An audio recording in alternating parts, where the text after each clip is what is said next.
In today's video, I'm going to teach you how to move Google Drive to an external hard drive. Fix today here?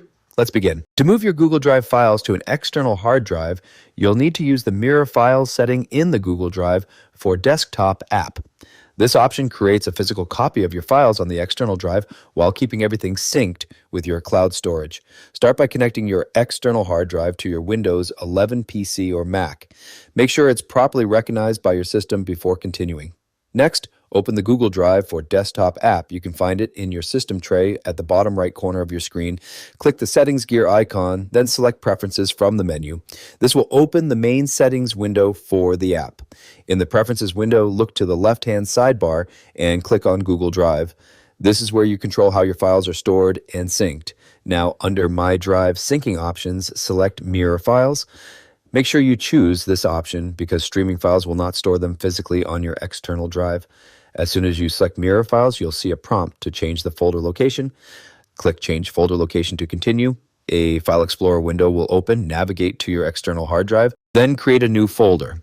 Name this folder Google Drive, taking a moment to type it clearly so it's easy to recognize later. Select that folder, then click Confirm Location. After that, click Save to apply your changes. Now click Restart now when prompted. This will relaunch the Google Drive app and begin transferring your files. After the app restarts, monitor the syncing status from the system tray. Google Drive will begin downloading all your files onto the external hard drive. This process can take some time depending on your internet speed and how much data you have stored. Make sure your external hard drive stays connected during the entire process. Wait until the status shows everything is up to date before disconnecting anything. When you're ready to remove the drive, first quit the Google Drive app, then safely eject the drive using your system's eject option to avoid data issues.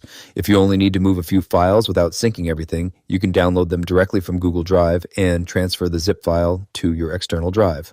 And that's it for this tutorial. If you have any questions or suggestions, feel free to leave a comment down below. If you'd like to see more videos like this, the subscribe button is free and helps support the channel so I can keep making helpful tutorials for you. I'll see you in the next video.